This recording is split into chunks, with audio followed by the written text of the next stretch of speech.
Welcome back to Mangastorian's Complete Story series. Today we're going to be starting off with chapter 331. Now in our last video we went back in time to a time where Guts was captured after a battle while still with Gambino and his mercenaries. While in a cell, Guts befriended the small flower spirit Chich while eating a rat that was just about to devour her flower. But seeing Guts as the only nice human that she's ever met, she ended up sacrificing her life to heal Guts' wounds, giving him the strength to escape. As the battle with the sea god ends, the mermaids watch over the seahorse as it makes its way towards the island of Skellig. While everyone watches, Roderick says surely they don't plan on following them all the way to Elf Island. Isma laughs, telling him that that's not it at all. This is just their way of showing their gratitude for helping them defeat the sea god. At least that's what her mom said. Ishidora then asks if it's really okay though. She finally got to meet her mother, yet she's up here with them. Isma blushes and says, well, it's kind of embarrassing to say, but I just feel much more at home with all of you right now. Down on the decks below, Farnese holds out her hands over Guts' wounds, asking if she's doing it right. Shirake tells her yes. By holding her hands out, she's helping stimulate the flow of Ode, hastening the healing process. She completed the rite, and she can probably manipulate the Ode flower already, more or less. Farnese begins to concentrate as she hears Shirake finally grasping that she is beginning to learn how to do this. She can do this. She can be of use to everyone. As Farnese focuses, Guts tells her that it's starting to feel warm, like he was never on the sea floor. Isn't that something? She says that it's nothing and continues to concentrate back on the healing process. Meanwhile, over in the next room, Casca starts to wake up, and as she does, she notices something is missing. She gets up and wanders through the deck making noises, and everyone starts to come out asking if there's anything wrong. She begins to start looking around more frantically, and Guts steps up asking what is going on. Farnese quickly pushes him back, stating that he can't come out yet, he should be resting, and besides, his presence agitates her. Guts sighs, stating, fine, sorry to have bothered.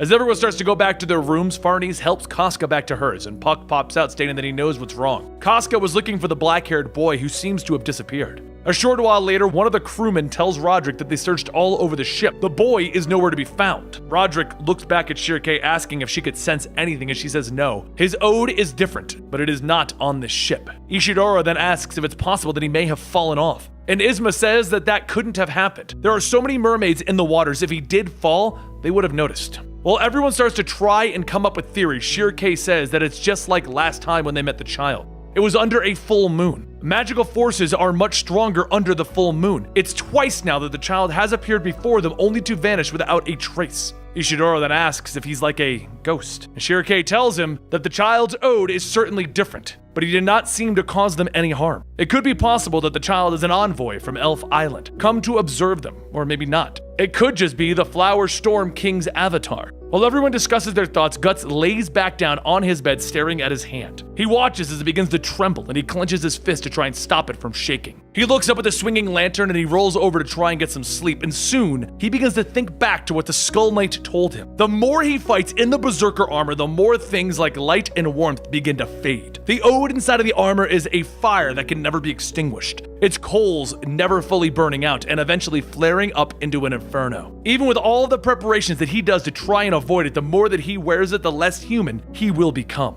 Guts thinks to himself that that can't be the case. Their journey will be over soon enough anyways. He just has to hold out until then. He thinks back to Casca before the eclipse, and he remembers the last thing the Skull Knight said. What he may desire may not be what the girl desires. He shoots up in his bed, and behind him, the beast of darkness is slowly creeping out, opening its mouth. As he looks out the window and at the moon, the light begins to remind him of Griffith, and he asks, what are those strange lines on the moon? They're like branches reaching across it. However, up on the moon's glow, the black-haired boy looks down. He sinks down into one of those branches and begins to shoot across the sky like a shooting star.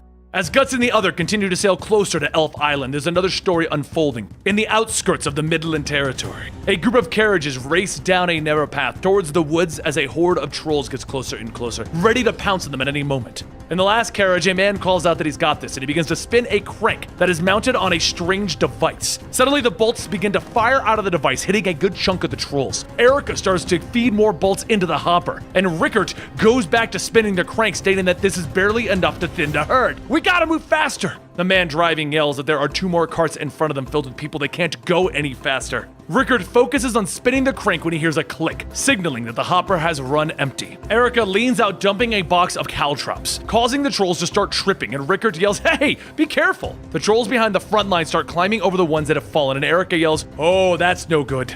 But as the trolls get closer, 5 arrows have been released, killing the group that has made its way up to the carriage. Rickard sees the arrows shift and asks where did it come from. He looks back towards the front and he sees a flag being waved. He looks closer at the flag and says that that's the flag of the Band of the Hawk. And suddenly a cavalry starts charging out of the bush. The leader yells to everyone to spread out so that they can intercept the trolls, and soon the soldiers run by fighting off the group of monsters. After a short while, the trolls begin to retreat, and the leader calls out not to chase them. They'll focus their efforts on escorting the refugees. But then there's a loud stomping sound, and a giant bird-like creature appears, roaring and towering over the group of soldiers. The leader yells to be careful, it's a cockatrice. And the cockatrice looks down, taking in a deep breath, and then it exhales its toxins over a small part of the soldiers. The fumes cause one of the horses to fall over, and the soldier riding it becomes paralyzed. The cockatrice leans down, biting down on the man, lifting him up so that he can easily slide him down his throat. But before it could fully get the soldier into its mouth, another arrow is shot, landing right into the cockatrice's eye. A few seconds later, Irvine jumps down and he looks up at the cockatrice, readying another arrow. The cockatrice begins to inhale once again to release its breath attack, and as Irvine lets go, the cockatrice exhales, stopping his arrow. Some of the soldiers begin to call out to him, and he tells them to just leave this to him, and he changes into his apostle form.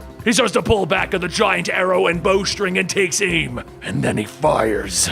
Erica says that it looks like the deer man saved them, and Rickard then asks what was that. The men driving the carriage turn back and state that they heard rumors that the Hawk commands not only men, but even legions of frightful beasts. Irvine then turns and begins to walk towards the front of the convoy, and Erica says that he looked pretty scared, huh? And as she says that, she looks over at Rickard, who is lost in his own mind, asking what is going on here. Could Griffith really be behind this? After helping clear a path for the convoy, Irvine and the soldiers continue to escort the carriage, but something doesn't sit right with Rickard. That day, on the Hill of Swords, he saw Griffith fly away with Zod the Immortal, and he was different. He was like Griffith, but not. While Rickard reflects on his past, Erica asks if he's okay. He's looking a little pale, and Rickard smiles, stating that he's fine. And he thinks that whatever the case is, he has something to protect now. But before long, there's a screeching sound as a pack of harpies start to make their way down towards the carriages. Rickard loads up the repeating crossbow once more and he begins to shoot down on the harpies, and as they fall, Irvine takes notice. After dispatching the group, Rickard sits back, giving a sigh of relief, and the group of soldiers rides up to him, telling him good work. The leader lifts his helmet, and Rickard realizes that it's General Laban, and Laban says that that is correct, and he is. And Rickard then rummages through his things, pulling out a small Band of the Hawk pin, stating that he saw him several times during the 100-Year War. He was a member of the original Band of Hawks. His name is Rickard. Laban looks at the pin and says that he used to be a true patriot fighting for this country. Well, he should hurry along and get them to the castle. As the carriages move along, they start to come out into a giant open field with crystal-like rocks scattered about. Erica asks, what are those? And Laban says that they are called the Wingstones because of their shape. They act like wards, and thanks to them, no monsters approach Wyndham. Everyone starts to look forward, and they see that what was once Emperor Ganishka's massive body has now been turned into a giant winding tree, and they ask, what is that? Laban says that it's the world's spiral tree. Because of how its branches spread out through the sky, that's how it's got its name. The convoy continues to tread along, and everyone begins to see the lush countryside, filled with farmers and plenty of wheat. But then as the convoy gets closer, Rickard and Erica stare at the giant walls of Wyndham Castle, and Laban says that it's Falconia. People can live out their lives here in complete peace. And that concludes where we're at today, chapter 333. Don't forget to subscribe to this channel to get your weekly dose of Berserk, but I am going to let you know we will be gone next week. Me and the team are going to be at E3 and then Denver Comic-Con, so sadly I can't record another Berserk for you. So I apologize, and we'll be back the following week. I'll see you then.